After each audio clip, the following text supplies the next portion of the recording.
Yeah. What's going on, everybody? It's yours, True to the Ace, back with another Behind the Teams. And I got my boy Aaron Allen, long-term Patriot fan in the building. How you doing, my guy?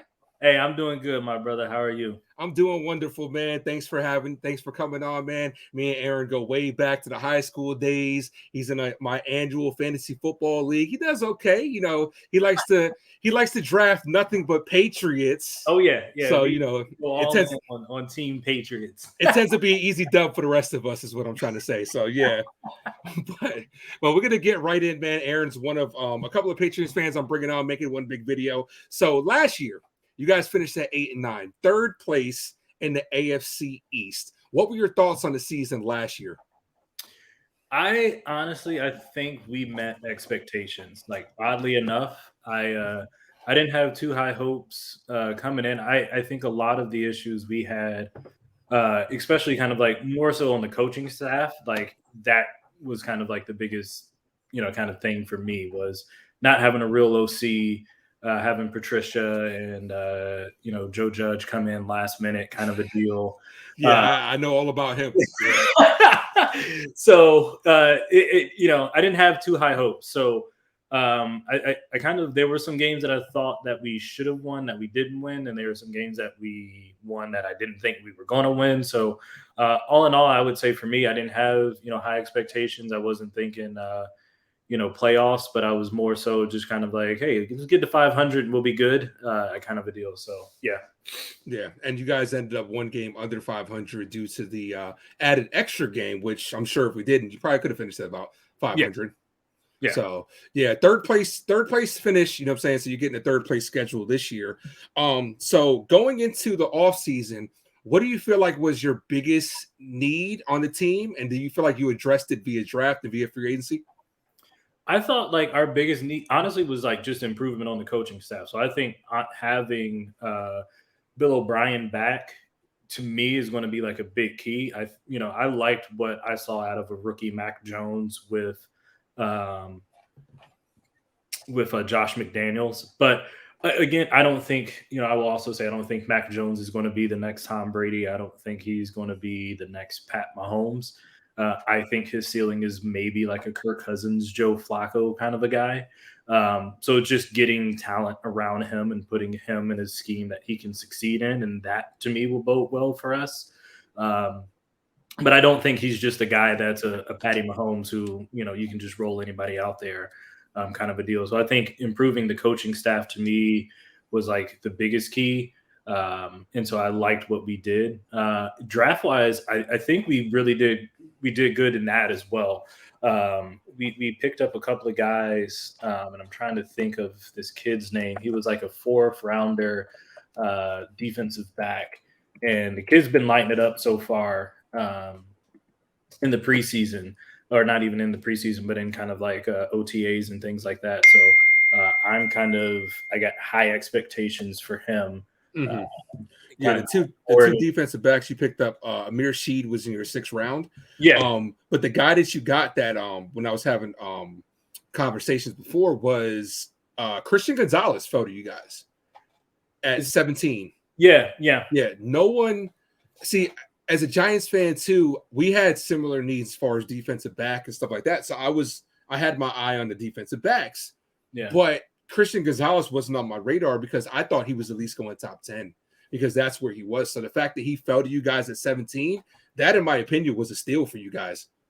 Yeah, I like him. I think he's going to be great. I mean, we lost McCourty this year, and so, but I also think Bill has that weird thing of just kind of like all those guys just play different roles and positions. You saw with Mills.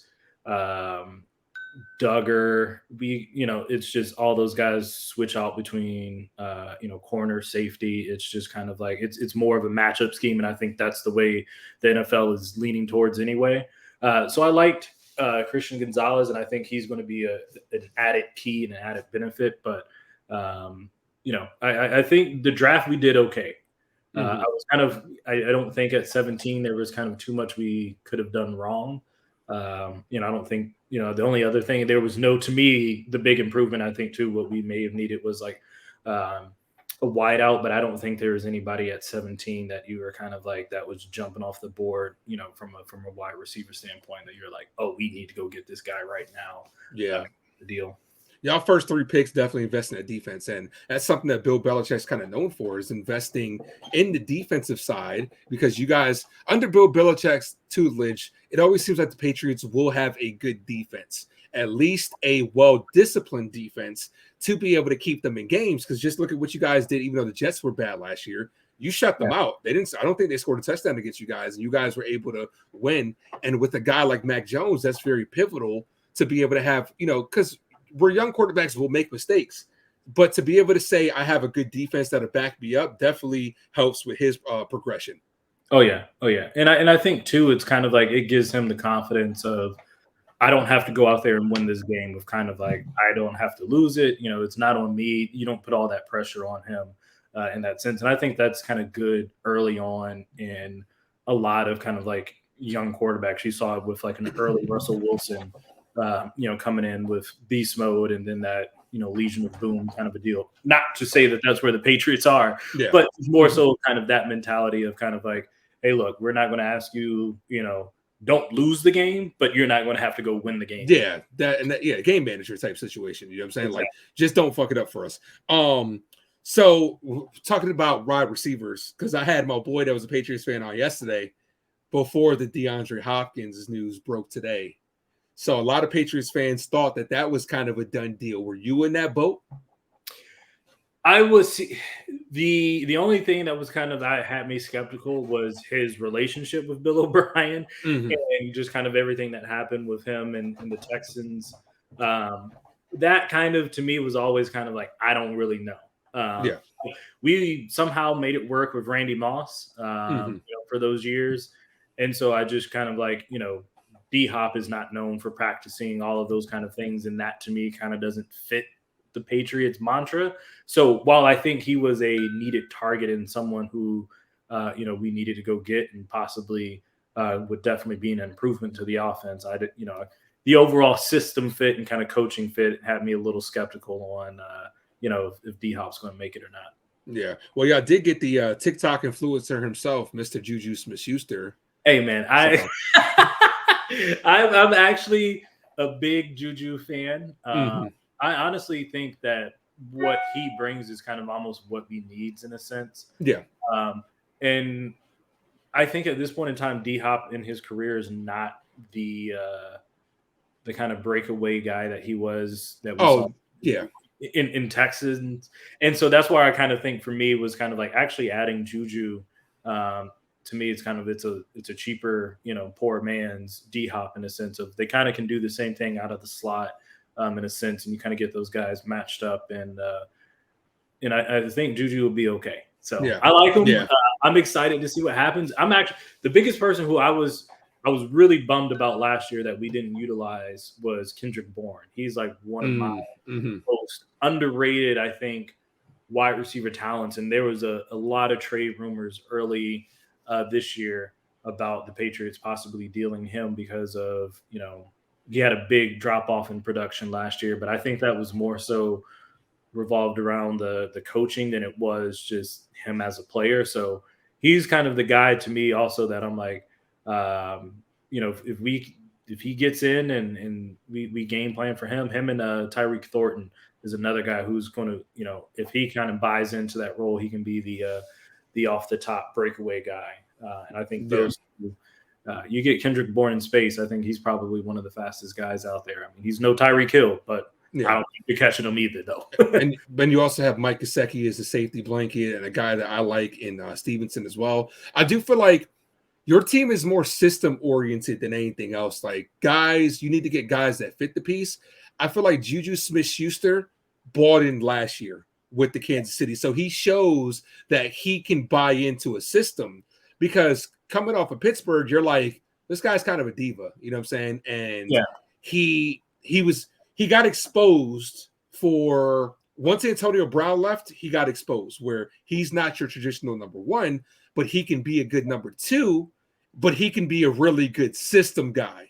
Yeah. So Yeah.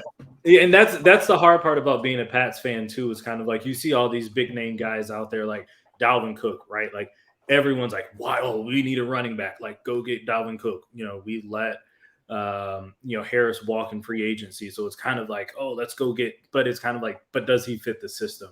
And that's also kind of the hard part about being the Pats fan, right? It's kind of like you see all these big name free agents. It's like, oh, we need to go get them because we need help at that position versus, next thing you know, Bill has some 4th round running back out of, South Dakota. And it's like, who is this kid?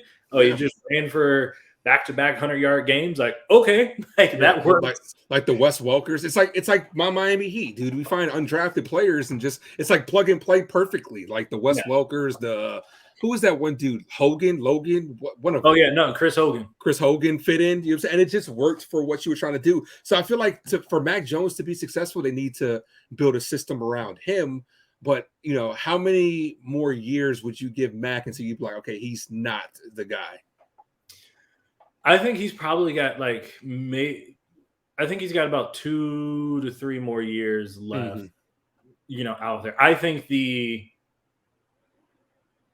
ceiling is already set. Like, I think you know what you have in him, but I think you probably got another 2 to 3 years to kind of figure out, okay, is this guy really going to be somebody we can win with and be a starter in this league and be a game manager? Or is it, kind of like, hey, let's go ahead and, get off the pot and move on and kind of like try and find that next, QB. Yeah. I like him. Like I said, there's just to me, it's kind of like, his rookie year, he was good. He was manageable. I could live with that. Last year, I think he took a step back, but I also kind of think it was the coaching.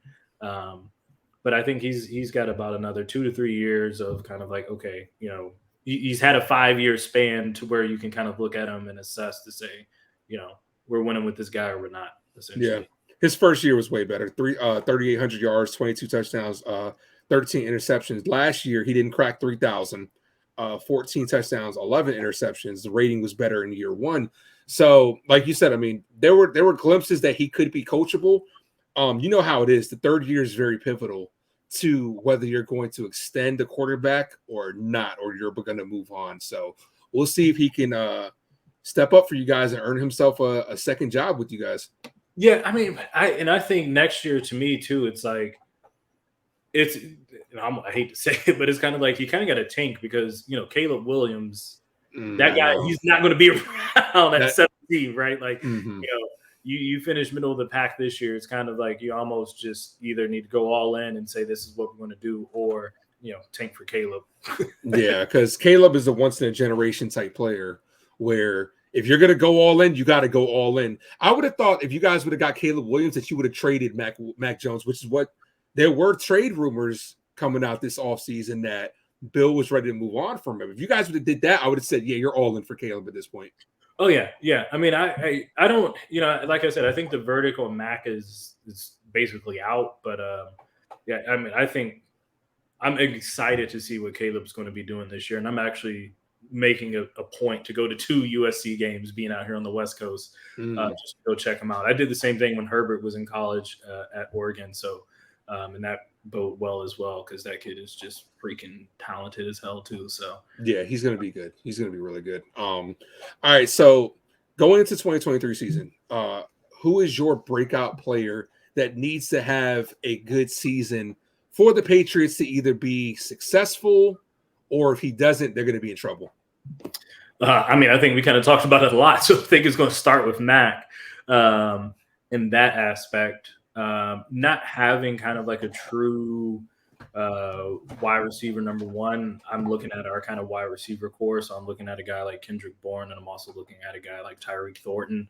I think those are going to be the two biggest positions from a wideout standpoint that, those guys are going to have to step up and stand out in order to kind of, for our offense to kind of take that next step and stand out. So I'll probably say those are kind of my three guys. On the defensive side, Christian Barmore, I hope he gets healthy. And if he can get healthy, I think he's going to help lead the D line as well. I think Judon is kind of getting up there from an edge rusher standpoint. And so I think he will still be key, but I don't think he's going to be able to kind of have that continual impact. I think you might, he'll be on those like he turned into a Von Miller in a sense, right? So third down, we know you're passing, like you'll come in, you can make a play then, but just a consistent 3-down D lineman. I'm looking at a guy like Christian Barmore in that sense. Yeah, I like for you guys, I like Stevenson. I'm not gonna lie. Stevenson last year was surprising. He kind of took me by surprise with, I know it's hard to say a running back needs to be a breakout, but he did get banged up, and it seemed like at a certain point your offense was kind of running through him a lot. And especially like he was a better receiving back than I thought he was last year. I didn't expect that from him. And then there was a couple games fantasy wise too, and in the game for you guys, like he was going off. So I would like to see more of that going into this year. Yeah, I really like what he did. And he was very surprising, but he was a good compliment to Harris. Mm-hmm. So I think now having him kind of almost be that quote unquote feature back, kind of excited to see what that looks like for him. And another guy too, like who could be kind of a sleeper in that sense of, we don't have a James White anymore. And I think those were always kind of like in our heyday when we were, rocking and rolling with Tom. Having that guy who can kind of do both, right? Like Dion Lewis. Exactly. Yeah. You guys were known for the third down receiving back that that can, because Tom was you look at him and then it's like you look up and the guy's got 5 catches, 75 yards, and a touchdown, and you're like, how? Where did this come from? Yeah, exactly. All right, so the last big question I want to ask you is, what are your realistic expectations going into the 2023 season? Man, to be honest with you, it's so hard. I feel like the AFC East is probably the toughest division because you could look at every single team and make a case to say, I can see this team. The AFC in general is tough. And I can also see this team finishing last in the division. Yeah. The AFC in general is tough. It's tough. So I think me personally, overall, I would hope we are a wild card. I would like to see us in that 2 seed spot. I think it's going to be hard, but I personally think Miami's going to win the division. I think it's us, and it's going to be between us and Buffalo for a possible wild card spot. I'm not big on Buffalo. I think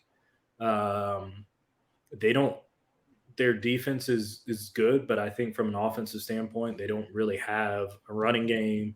And what's his name? I can't even think of their wideout. Stephon Diggs. Diggs is their whole offense. And so I think that's kind of, to me, if we can kind of shut down Diggs and at least take one of those 2 games from them, I think we'll be kind of like prime in that position. I'm not big on the Jets. I think they're still a lot to be kind of. Jet fans would disagree.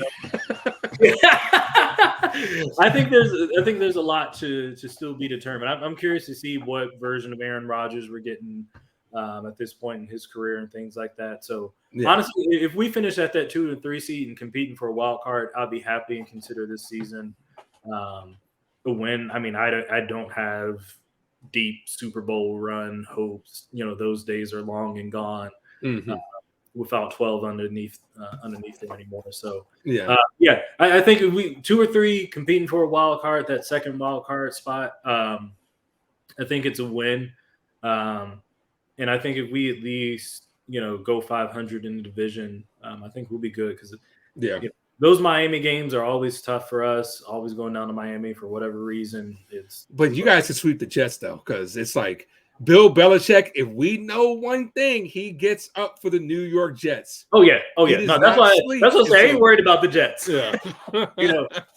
If we can steal one from Buffalo and steal one from Miami, we will be okay. Because I know we're getting one from the Jets. We ain't getting skunked by the Jets. But going into the season, though, you guys definitely have tied for the third with the Giants' strength of schedule, third hardest schedule. Our schedule is brutal. Yeah, so is ours. It's gonna be tough. I can see, I think our first, up until Thanksgiving, I was like, man, there's, not one game on here that I can point to other than maybe, 1 or 2 that's that's a definite win. But outside of that, you're like, oh, man, this is going to be – it's going to be rough. So And you guys play us this year, which, like I told my boy in the other video, when I make my Giant season predictions, I will actually have us losing to you guys in Foxborough, like because it's at just home. I believe so. I gotta check, but I'm gonna have us losing to you guys because every year, there's a win that a team is supposed to get that they're not supposed to get, and then there's a loss they're not supposed to have. On paper, we're better than you guys, but I think because of when I first originally looked at the time of the year, I see that as a big trap game. And Bill Belichick playing the Giants, I'm gonna have you guys beating us that game. Yeah, I'm curious to see kind of like what Giants version of this we're going to see this year. I felt like y'all last year We see the expectations. Yeah, and there was a couple of games in there that you guys won or there were a lot of close games, and I think it's like the same thing with the Vikings of like you won a lot of close games, and that typically doesn't happen again the next year. Mm-hmm. And I didn't see any major roster improvement from them to be like, okay, well, but y'all added this person or took a next. The Giants? Yeah. We added Darren Waller, Bobby Okereke, one of the leading linebackers. We added one of the better cornerbacks in the league. We added one of the best centers. I'll save that for the Giants video. Because I can go in. We made some good moves. Waller, but like I don't know. Like I think that to me there's a lot still left out there to be kind of like determined to see like how that fits. Of course. So I think y'all are like 2 years ahead of us of where we'll be of like how y'all are with Danny Dimes of where we're at with Matt. But we're kind of in the same boat as you. And it's the same boat where the Pittsburgh Steelers, who's off the dude I did. If you can get that cornerstone coach that is like the Mike Tomlin or the Bill Belichick's or even the Pete Carrolls, guys that are leaders of men, you give yourself a chance to win. Like last year, Brian Daboll won us games last year. Yeah. He was not the reason we lost. That's the reason why I do think you guys can be competitive in a tough division. Because like you said, the Jets, you're going to probably take 2 out of them. If you can split one with Miami, who you don't know what Tua is going to be, you know what I'm saying? You don't know what you ever get from Tua. The Bills, you guys normally tend to play them tough. So I do give you guys a fighting chance. Yeah. Yeah. And that's like my whole thing is be competitive and I'm happy. Like you put a competitive product out there and there's just some teams like Miami, I think what they did and what they got, like they're Super Bowl contenders, right? You got I can't even think of the other corner's name. Oh man. Howard. Yeah, you got Howard. Yeah, I mean, you got 2 lockdown corners. Mm-hmm. So I'm just kind of like, which in your division you need because you have a shit ton of receivers in your division. Yeah, exactly. Diggs, Tyreek,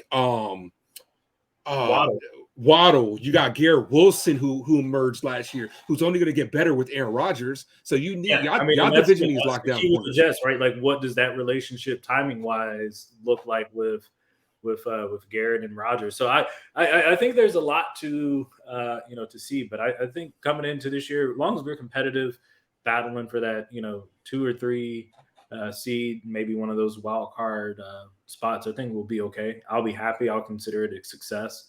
Mm-hmm. So yeah, it's gonna be tough. It's gonna be tough. The AFC stacked, man. They're no joke. Yeah, I mean, I don't see anybody catching up to Mahomes at all right now. Or even Burrow. Yeah, Joe Shiesty. They're there, dude. They've arrived. They just have to get over that Kansas City hump when it matters. Yeah.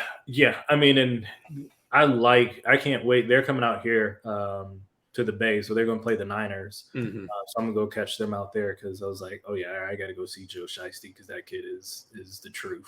Yeah, I feel you. So before I let you go, I have to ask, what were your thoughts on Tom Brady winning a championship without you guys? Like, I need that on tape, man. Like, when you got to see him hold that trophy up in a different jersey, where were you at mentally with that? Man, I was happy for the dude. Like, I know you were. You're a Brady fan. I'm surprised you didn't change your allegiance. I've invested too much money into this, so yeah. No, man, I was honestly happy for him. It wasn't like, for me, it was kind of like one of those things of like, it wasn't like that bad relationship breakup. Like we knew it was coming at some point in time. I honestly thought he was going to retire. I didn't expect him to leave to go somewhere else. That part did catch me off guard, but I mean, for what he did for us as an organization, putting us on the map. To me, is kind of like you can't hate a guy like that, and also at a certain point in time, it's kind of like all good things got to come to an end. Eventually, so, yeah. I was happy for him. I'm glad he got one more. Wish it was with us, but obviously to see him there, I was cheering for him. So. Yeah. Let me tell you this: Tom Brady became very likable once he left you guys. Same. I think his whole thing. I think I think a lot of people kind of learned to respect him after that one. It kind of like, I could actually like this dude. Yeah, because he broke out of his shell and he just didn't seem like some robot where he's like, oh, I just want to win. And that just goes to show you it was more building than anything else. But to see him drunk and throwing a trophy and going on Instagram like, oh, it's just a couple shots. Don't worry about it. That's relatable. And I'm like, yo, I actually avocado tequila jokes, all that stuff, man. Yeah, I think he became really likable, and I think a lot of people actually kind of like opened up to him in more of a sense, and like he embraced like the whole social media craze and praise and stuff like that. So yeah, I hate to see him go out the way he did. I wish he kind of would have went out on a better note. But it is what it is. That part, I would honestly say that part hurt me more to see him go out the way he did than it was to see him. Oh yeah, because he fell off the cliff super hard. Yeah. And it was just like, oh my God, like you hate to see it. In a sense. So yeah. So happy for Tom. Hey, if you ever see this, Tom, slide some my way. Hey, I mean, it had to suck see Brady fall off the cliff, but couldn't have been no worse than seeing him get beat to Eli twice though. So dude, man, those Super Bowls, I still have yet to been able to like rewatch them. I'll rewatch that 28-3 all day. I could watch that every single day of my life. I bet you can. Oh yeah. Yeah. I cannot watch those two giant losses. Even like little clips and stuff. Those get under my skin. Oh, I watch them all the time. That's even worse than the Eagles. Like I'm over the Eagles, the Philly special, like all that stuff. Don't bother me. Because that seemed more fluky than anything else. Like that whole run of Nick Foles. That's like more like, I know we're better than them. That won't happen again. But we beat y'all twice. Yeah, no, but it's just the same thing of just kind of like. That's why I think for me it's more frustrating. It's the two losses, but then it was also just those things of kind of like the way those games were played. Like y'all just matched up perfectly against us. We got hot at the right time. Yeah, and it was just like, oh my God, like we. I don't think those are not games that I think if we went back and replayed them, I'd still say they're probably 50-50. Yeah, we put out the blueprint on how to beat Tom Brady. You need a good front four. And you drop everybody back in coverage. And that's how we beat you guys with our NASCAR package, dude. You had the Tucks, the Humanoras, the Michael Strahans. Like Brady couldn't set his feet. He was getting pushed back too much. Yeah.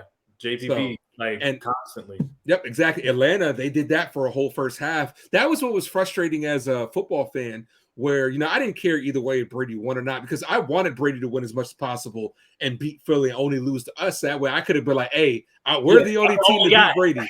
Exactly. We're the only guys. But Atlanta did the same thing. They manned Brady the entire first half. Then next thing you know, they're like, we're going to play some soft zone and just sit back. And that's when Brady's like, oh, you're going to do that? Bet. Dunk down. Wes Welker. Then you got Edelman.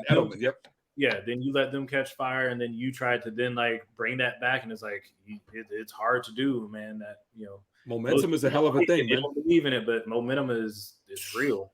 For real, that dude. And it's like you let a guy get hot, and some of those it's kind of like you let Steph Curry hit 2 or 3 in a row on you, like you're asking for trouble. Yeah, exactly. You let Brady complete a couple of dinkers, he gets starting to he gets in the rhythm. Then next thing you know, those 5-yard passes become 10.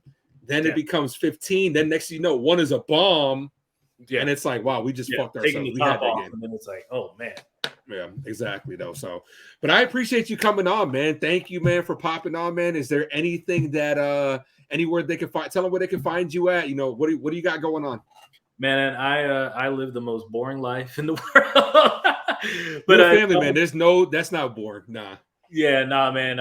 No, you can find. I'm basically astar06 on Instagram. You can follow me in my dad life journeys, handling 2 kids. So that's where all the great comes from. But other than that, man, yeah, I'm I'm out here chilling. So if anyone's ever coming out to Cali, needs some recommendations, and feel free to hit me up.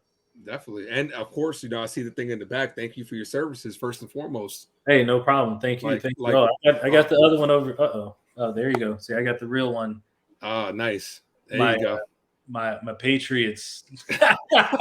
Oh yeah, you're a fan. Patriots wedding jerseys. You got the Patriots one right next to the military, so we know what time it is. You know what I'm saying? But like I said, man, I'm a big advocate of thanking the armed services, man, because what you guys do is a sacrifice. Especially you got a family. It's a sacrifice to do what you do, and it's because of what you do that I'm able to do things that like this. So without you guys, man, I wouldn't be able to do it, man. So I appreciate you guys. Hey, man. Hey, no problem. I appreciate all you're doing too, bro. I love it. Keep up the good work. And if you ever need somebody to come on and chop it up with you, you always know I'm here for you. Definitely, man. Also, if I get the pretty stuff, I'll get you on. I gotta get you. Next time I go back home, I gotta find it. But I don't know if you remember, we were on the same little league team too, bro. So it goes back before. I think I remember that. I think it was we were in the same little league back when we was 6 or 7. Yeah, I think I remember that. I had a dude on here because your boy was nice. I was nice. I you had I remember because you had the high socks and they were all one color. And that was the thing. Didn't nobody do it? Did not people do it like that? Blue stripe that went through the middle of it, but no, you had the high socks and it was all one color. And I was like, oh, he nice with it.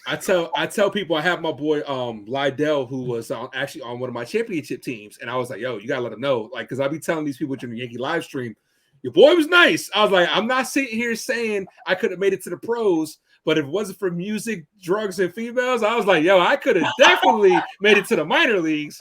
There was a couple times I'm like the Tides, because you're from the VA area. Tides had some walk-ons. There was a couple times where I was like, maybe I need to go over there, but then this girl's calling here, and I'm like, damn it.